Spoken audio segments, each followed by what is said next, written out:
El grito de una lechuza rasgo el silencio de la noche sevillana.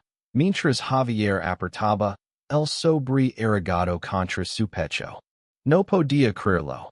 Su abuelo, el hombre que nunca lo había mostrado más que desprecio, lo había dejado un establo en ruinas en las afueras de Sevilla. Era una broma cruel. Un último recordatorio de que nunca sería suficiente para su familia. Javier, de 28 años, caminaba por las calles empedradas de Triana, con el peso del mundo sobre sus hombres. Había crecido bajo la sombra de las expectativas de su familia, una estirpe de ganaderos orgullosos que valoraban la tradición por encima de todo. Pero él no encajaba en ese molde. Desde niño, su sensibilidad, su forma de ver el mundo, lo hacían diferente. Y cuando, a los 20 años, les confieso que amaba a los hombres, la puerta de su hogar se cerró para siempre. El establo, según el testamento, era suyo. Un terreno polvoriento en las afueras, con un tejado medio derrumbado y un olor ajeno viejo que impregnaba el aire. Sus primos, reunidos en la notaria, se habían redo a carcajadas. Que veía hacer el pequeño Javier con un montón de madera podrida, ese burlo Antonio, el mayor, mientras los demás ascension. Pero Javier no respondió. Guardó el sobre y salió sin mirar atrás. En el autobús hacia el campo, con el traqueteo del motor como único compañero, Javier se preguntó que lo esperaba. No tenía experiencia con animales, ni con grañas, ni con nada que no fuera su trabajo como diseñador gráfico freelance en un pequeño estudio de Sevilla. Pero algo en su interior, una chispa de rebeldía, le decía que no podía rendirse. Al llegar, el establo era un peor de lo que imaginaba. Las paredes de adobe estaban agrietadas, y el suelo estaba cubierto de estiércol seco. Pero, entre las sombras, vio algo, una vieja guitarra apoyada contra una viga, cubierta de polvo. Era de su abuelo. La tomó entre sus manos, y al rasgar las cuerdas, un sonido grave y melancólico llenó el aire. Fue entonces cuando escuchó un crujido detrás de él.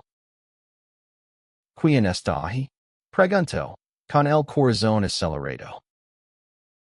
Una figura salió de la penumbra.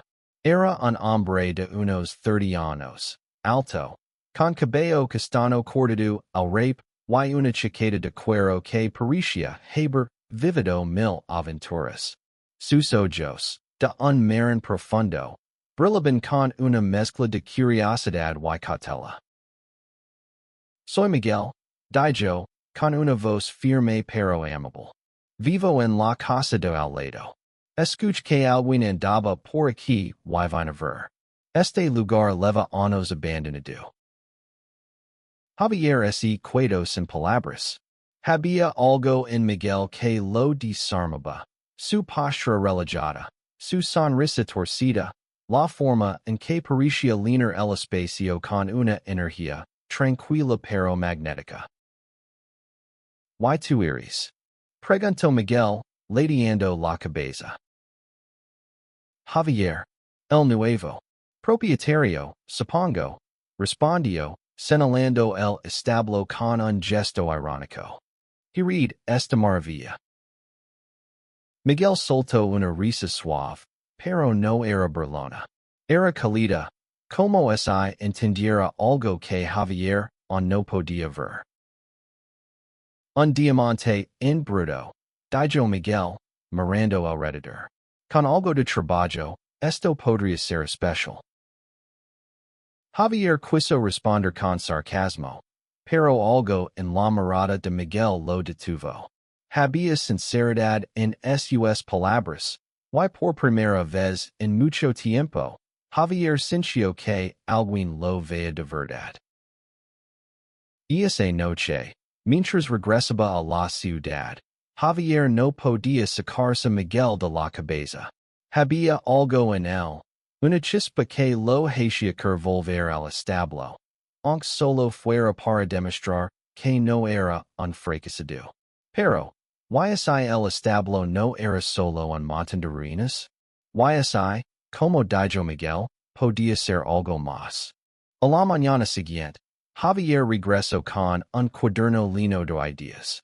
No sabía por dónde empezar, pero algo lo impulsaba.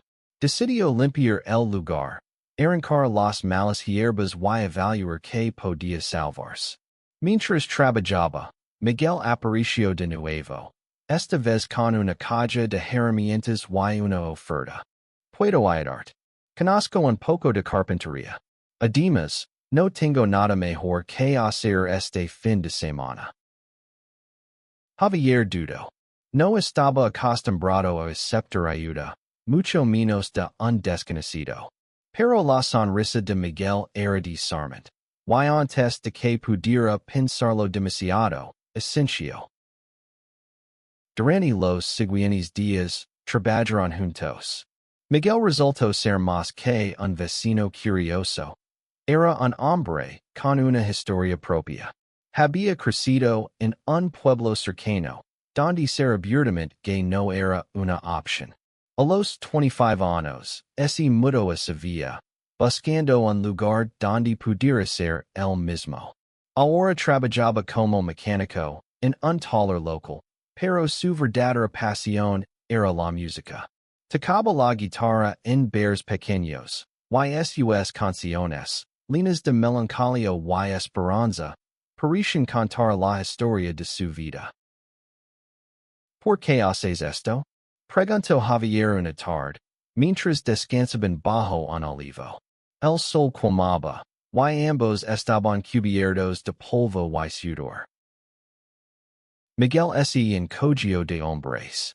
¿Por qué crió en las segundas oportunidades? ¿Y este lugar? Tú. Siento que hay algo aquí que vale la pena salvar. Javier sintió un nudo en el pecho. Nadia, ni siquiera su familia, lo había hablado así. Pero también sintió miedo. ¿Qué significaba esa conexión que crecía entre ellos? ¿Era solo camaradería, o había algo más? Mientras el establo comenzaba a tomar forma, con vigas nuevas y un tejado reparado, Javier y Miguel se acercaban cada vez más. Las tardes de trabajo se convertían en noches de conversations bajo las estrellas, con la guitarra de Miguel como banda sonora. Pero no todo era fácil. Los rumores comenzaron a correr en el pueblo. El nieto del viejo Rodrigo, el que se fue a la ciudad, está llegando a ser granjero con un mecánico, dicen. Las miradas de desaprobación seguían a Javier cada vez que iba a comprar materials. Una noche, mientras compartían una botella de vino tinto en el establo, Miguel tomó la mano de Javier. No les hagas caso, dijo, con una intensidad que hizo que Javier se estremeciera. Lo que estamos haciendo aquí, lo que somos, es más grande que sus prejuicios. Javier quiso responder, pero las palabras se lo aterraron. En cambio, se inclinó hacia adelante y, por primera vez, besó a Miguel. Fue un beso tímido, lleno de miedo y esperanza, pero cuando Miguel lo correspondió, el mundo pareció detenerse. Sin embargo, el camino no sería fácil. La familia de Javier, al enterarse de los cambios en el establo y de su relación con Miguel, decidió intervenir. Antonio, su primo, llegó una mañana con un ultimátum. Vende este lugar, Javier. No perteneces aquí. Y menos con él. Javier sintió la rabia arder en su pecho. Por primera vez, no estaba dispuesto a retroceder. Este es mi hogar ahora, respondió, con la voz temblando pero firme. Y Miguel es parte él? Antonio se río, pero su risa era fría. Ya veremos cuánto dura esto. Cuando Antonio se fue, Javier se volvió hacia Miguel, buscando apoyo. Pero lo que vio en sus ojos no fue solo apoyo, fue amor, puro y desafiante. En ese momento, Javier supo que no solo estaba luchando por el establo, sino por algo mucho más grande. Su derecho a amar, a ser el mismo, a construir un futuro. Los días siguientes fueron un torbellino de emociones para Javier. Cada clavo que martillaba en las vigas del establo, cada pared que pintaba junto a Miguel, era un acto de rebeldía contra las voces que lo habían menospreciado toda su vida. Pero también era una declaración de amor, no solo hacia Miguel, sino hacia sí mismo. El establo comenzaba a transformarse. Lo que antes era un montón de escombros ahora tenía un suelo limpio, paredes reforzadas y un tejado que ya no goteaba. Javier había encontrado en Internet ideas para convertir el lugar en algo más que una granja, un espacio para eventos, un lugar donde la comunidad pudiera reunirse, un refugio para quienes, como él, se sentían fuera de lugar. Pero cada paso adelante venía con un nuevo obstáculo. Una mañana, mientras Javier y Miguel pintaban la fachada, un grupo de vecinos se acercó. Eran hombres mayores, con rostros catidos por el sol andalas, y sus miradas no escondían su desaprobación. Este lugar pertenece a la familia de Rodrigo, dijo uno de ellos, con los brazos cruzados. No es para esto. Javier sintió que el air se lo escapaba. Esto no era solo el establo renovado. Era él, era Miguel, era su amor. Pero antes de que pudiera responder, Miguel dio un paso adelante. Este lugar es de Javier ahora, dijo, con una calma que escondía una fuerza inquebrantable. While decide que hacer con él. Si no les gusta, nadie los obliga a quedarse. Los hombres murmuraron entre sí, pero no se atrevieron a responder. Se marcharon, dejando un silencio tenso. Javier miró a Miguel, agradecido pero preocupado. No quiero que te metas en problemas por mí, dijo en voz baja. Miguel sonrió, limpiándose la pintura de las manos. Javier, estoy aquí porque quiero estarlo. ¿Y por qué creo en ti? Esa noche, sentados en el porche improvisado del establo, Javier compartió más de su pasado. Habló de las noches en las que lloraba en silencio, temiendo que su familia nunca lo aceptaría. Habló de los años en los que intentó cambiar, reprimir quien era, solo para encajar. Miguel escuchó, sin interrumpir, y cuando Javier terminó, simplemente lo abrazó. No tienes que cambiar nada, susurró Miguel. Eres suficiente. Esas palabras se clavaron en el corazón de Javier. Por primera vez, sintió que podía respirar, que podía ser él mismo sin miedo. Pero la paz no duró mucho. Días después, una carta llegó al apartamento de Javier, en Sevilla. Era de un abogado, enviado por su familia. Querían impugnar el testamento de su abuelo, alegando que Javier no era digno de heredar. La carta era un golpe bajo, llena de insinuaciones sobre su vida, su relación con Miguel, su falta de valores tradicionales. Javier sintió que el suelo se desvanecía bajo sus pies. No pueden hacer esto, ¿verdad? Preguntó, mostrando la carta a Miguel. Miguel leo el documento con el seno fruncido. No tienen base legal solida, pero pueden hacer la vida imposible. Necesitamos un plan. Javier no estaba seguro de qué hacer, pero Miguel tenía una idea. Propuso convertir el establo en algo que el pueblo no pudiera ignorar. Un lugar de unión, un espacio donde todos, sin importar quiénes fueran, pudieran ser bienvenidos.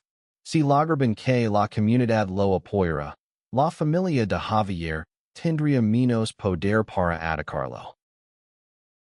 Así comenzaron a trabajar en el Establo de la Esperanza, como lo llamó Miguel.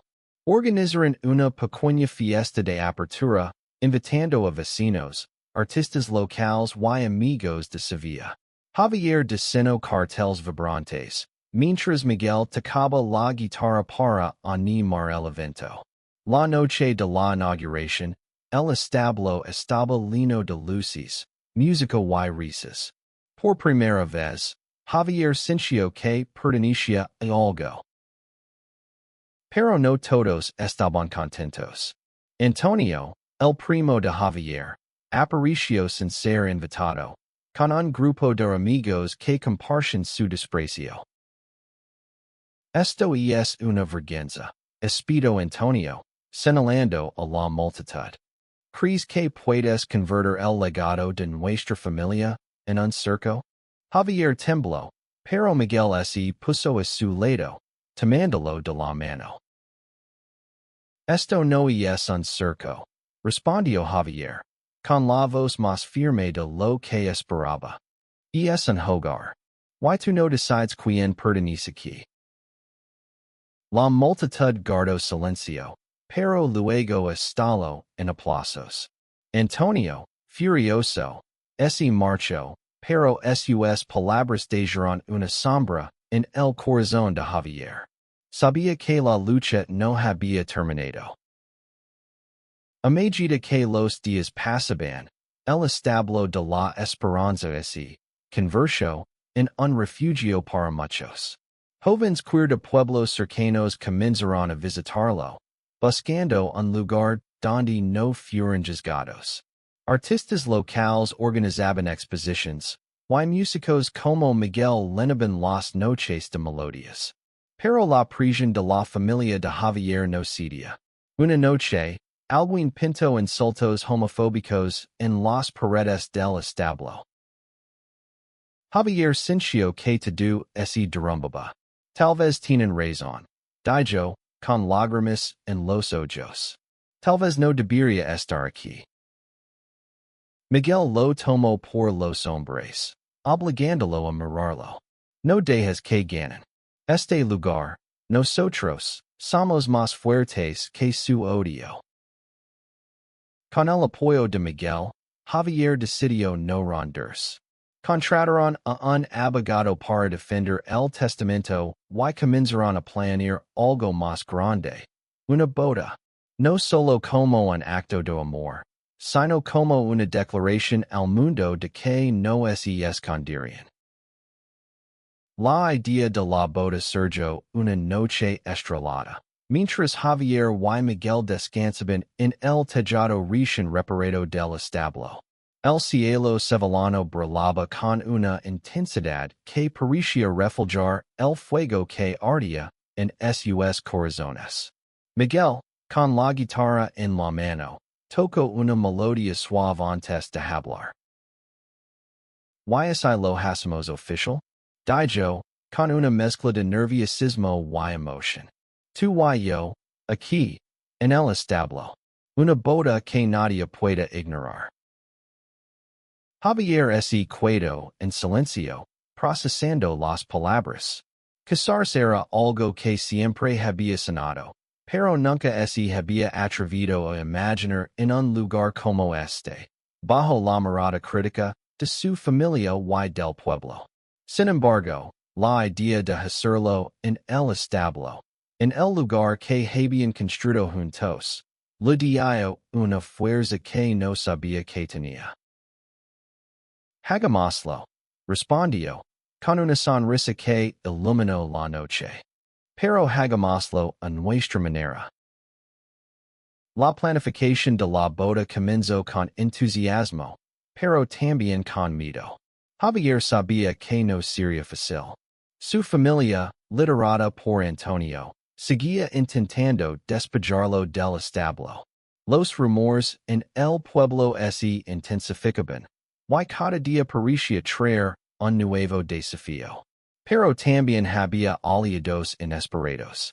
Ana, una vecina de mediana edad que, al principio miraba con recelo, comenzó a lavarles comida y a ayudar con la decoración.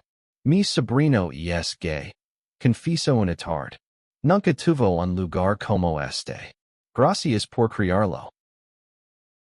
Esas palabras dieron a Javier un nuevo propósito. El establo no era solo suyo. Era un símbolo para todos los que se sienten excluidos. Decidieron que la boda sería más que una celebración personal. Sería un acto de resistencia. Una forma de mostrar que el amor podía superar el odio. Mientras preparaban el evento, Javier y Miguel enfrentaron nuevos problemas. El proveedor de flores canceló en el último minuto, alegando problemas logísticos, aunque Javier sospechaba que era por presión de su familia. Tuvieron que improvisar, recogiendo flores silvestres de los campos cercanos. Cada obstáculo parecía una prueba, pero también los unía más.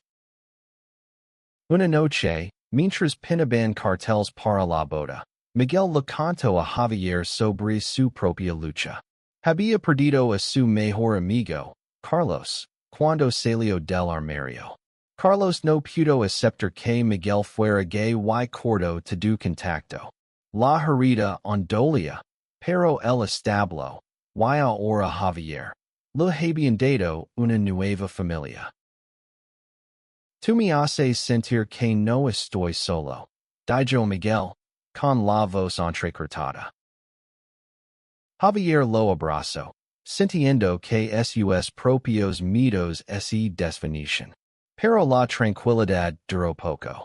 Al día siguiente, encontraron el establo vandalizado de nuevo. Esta vez, las ventanas estaban rotas, y alguien había destrozado las decoraciones que habían preparado con tanto cariño. Javier se derrumbó, sentado entre los escombros. No puedo más, Miguel. ¿Por qué seguimos luchando? Miguel se arrodilló a su lado, tomando su rostro entre las manos. ¿Por qué esto es más grande que nosotros? Cada golpe que nos dan es una razón más para seguir adelante. Con el apoyo de Ana y otros vecinos, limpiaron el desastre y redoblaron sus esfuerzos. La comunidad comenzó a llenarse su causa. Una joven artista, Sofía, ofreció pintar un mural en la fachada del establo, con colores vibrantes que representaban la diversidad y el amor. Un grupo de músicos amigos de Miguel se ofreció a tocar en la boda. Poco a poco, el establo de la esperanza se convirtió en un faro de cambio en el pueblo.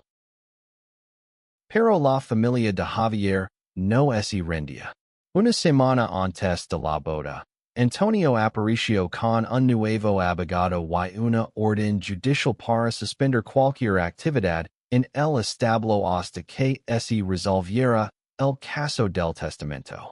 Javier sintió que el mundo se le venía abajo. No pueden hacer esto, dijo, con la voz temblando de rabia y desesperación.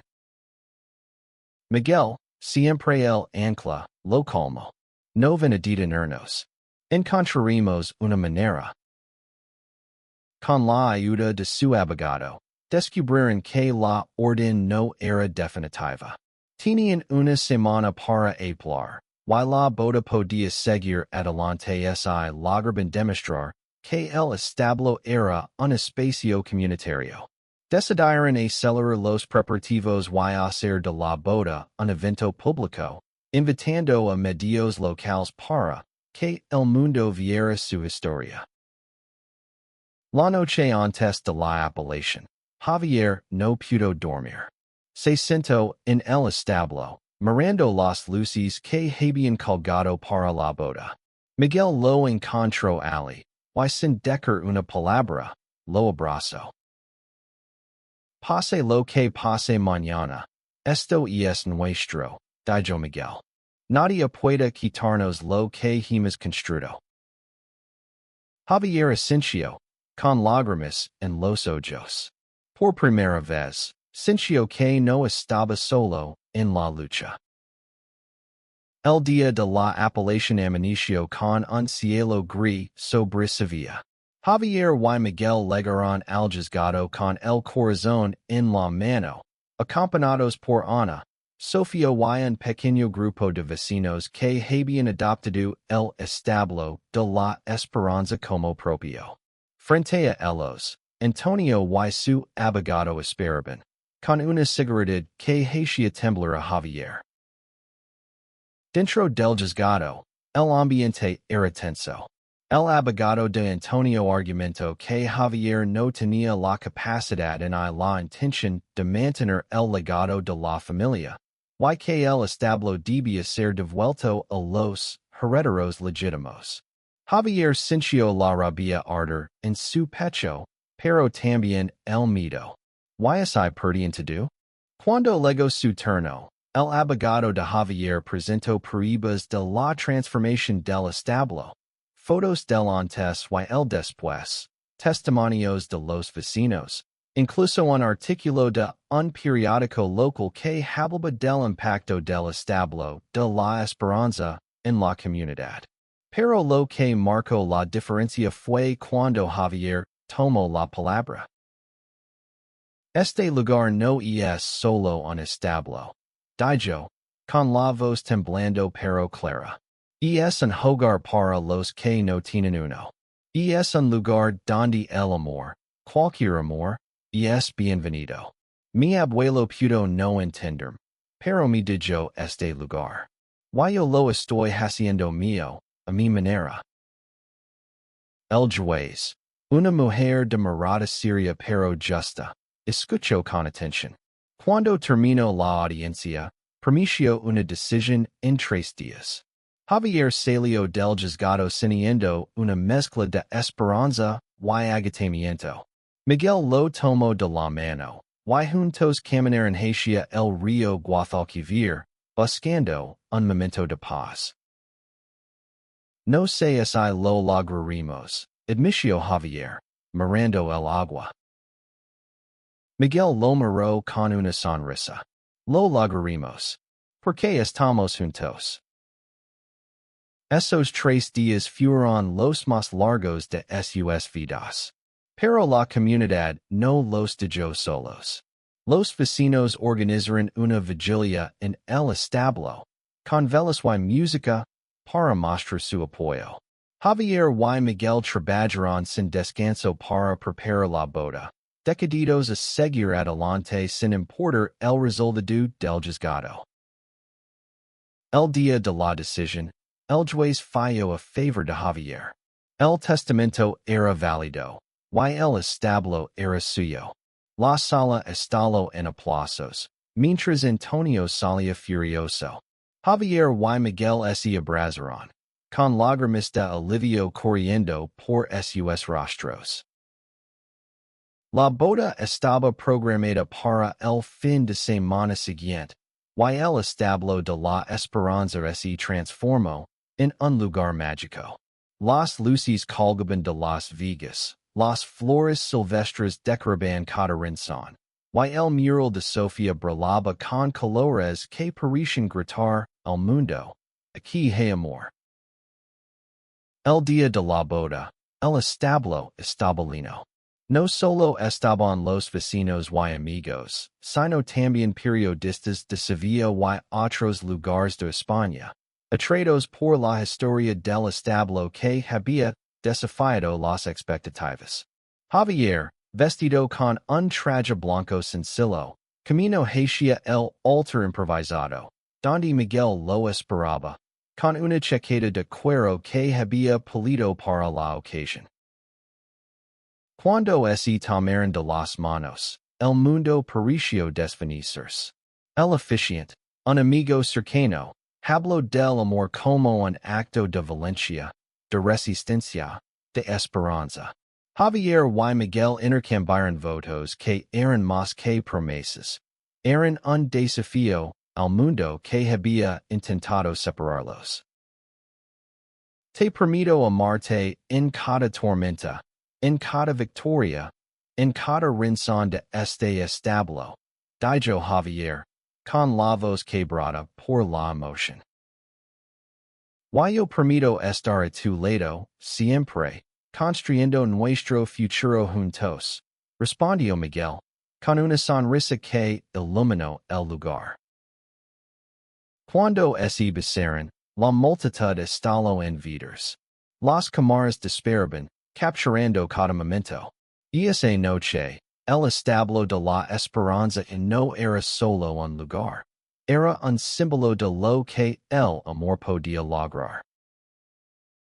La boda no solo fue un triunfo personal para Javier y Miguel, fue un terremoto en el pueblo. Las fotos de la ceremonia, con el establo decorado y la pareja radiant, aparecieron en las portadas de varios periódicos nacionales. El amor que transformó un establo fue el titular que más se repitió.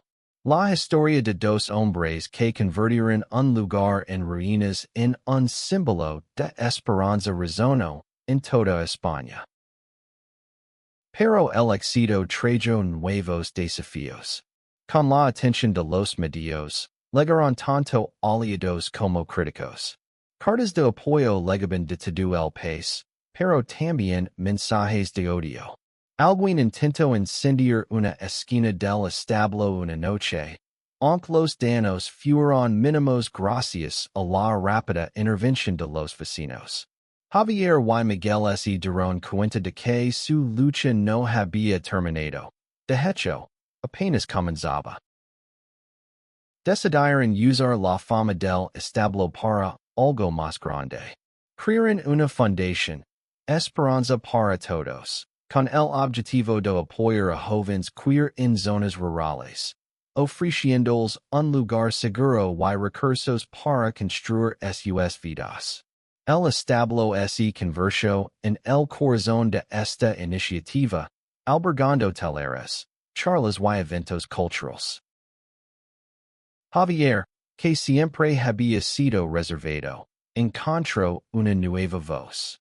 Comenzó a hablar en eventos, contando su historia y la de Miguel.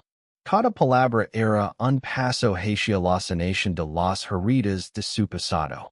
Miguel, por su parte, usaba su música para conectar con los jóvenes, escribiendo canciones que hablaban de amor, lucha y resiliencia.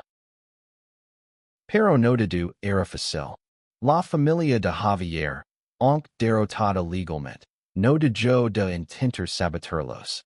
Antonio difundió rumores en el pueblo, alegando que el establo era una fachada para actividades inmorales. Aunque la mayoría de los vecinos los apoyaba, las palabras de Antonio ondolían.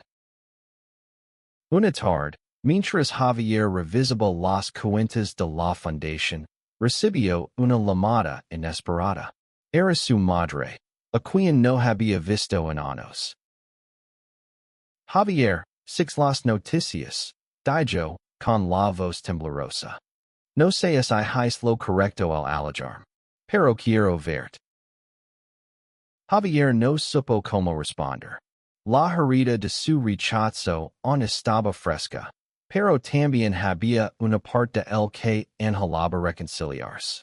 Acordaron encontrarse en el establo, un lugar neutral pero lleno de significado. Cuando su madre llegó, acompañada de Ana, Javier sintió un nudo en el estómago. Ella miraba el lugar con asombro, como si no pudiera creer lo que su hijo había logrado. Nunca entendí quién eras, admitió, con lágrimas en los ojos. Pero ahora lo veo. Estoy orgullosa de ti. Esas palabras rompieron algo en Javier. Loro, no de dolor, sino de alivio. No era una reconciliación perfecta, pero era un comienzo. Miguel, que observaba desde la distancia, sonrió, sabiendo lo que ese momento significaba. Con el tiempo, el Establo de la Esperanza se convirtió en un referente nacional. Personas de toda España viajaban para visitarlo, participar en sus eventos o simplemente encontrar un lugar donde ser ellos mismos. Javier y Miguel se convirtieron en figuras públicas, aunque nunca perdieron su humildad. Cada logro era un recordatorio de lo lejos que habían legado. Pero la fama también trajo presión. Los medios querían más de su historia, y algunos intentaban convertir su amor en un espectáculo. Javier y Miguel aprendieron a establecer límites, protegiendo su intimidad mientras seguían siendo un faro para otros. Una noche, mientras celebraban el primer aniversario de su boda, Javier sorprendió a Miguel con una idea. ¿Y si escribimos un libro? Dijo, con los ojos brillando. Nuestra historia, la del Establo, para que otros sepan que no están solos. Miguel asintió, emocionado. Piran meses trabajando en el manuscrito, contando no solo su amor, sino también las luchas, los prejuicios y las victorias. Cuando el libro se publicó, titulado El Establo de la Esperanza, se convirtió en un éxito. Las regalias fueron destinadas a la fundación, ayudando a más jóvenes. El impacto del Establo trascendió las fronteras de Sevilla. Organizaciones internacionales comenzaron a contactarlos, invitándolos a conferencias y eventos. Javier, que alguna vez se sintió invisible, ahora era una voz para miles. Pero en el fondo, lo que más valoraban era su vida juntos. Las noches en el Establo, tocando la guitarra, riendo, planeando el futuro. El amor que habían construido era su mayor logro, más grande que cualquier portada de periódico. Un año después, el Establo de la Esperanza celebró su segundo aniversario con un festival que atrajo a cientos de personas. Había música, comida, risas y, sobre todo amor. Javier y Miguel estaban en el centro, tomados de la mano, mirando a la multitud que había hecho suyo su sueño. Entre los asistentes estaba la madre de Javier, ahora una visitante regular. Aunque su relación aún estaba en proceso de sanación, cada encuentro era un paso adelante. También estaba Sofía, cuya arte ahora decoraba todo el Establo, y Ana, que se había convertido en una figura materna para ambos. Y esa noche, mientras las estrellas brillaban sobre Sevilla, Javier y Miguel subieron al tejado del Establo, como lo habían hecho tantas veces. ¿Valió la pena?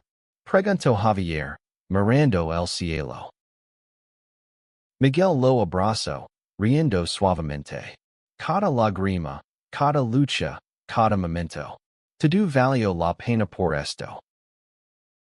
El Establo, que una vez fue motivo de burla, ahora era un símbolo de esperanza, amor y resistencia. Javier y Miguel sabían que el camino no siempre sería fácil, pero juntos podían enfrentarlo todo. Su historia, escrita en las paredes del Establo y en los corazones de quienes los conocen, era una prueba de que el amor, cuando es valiente, puede cambiar el mundo.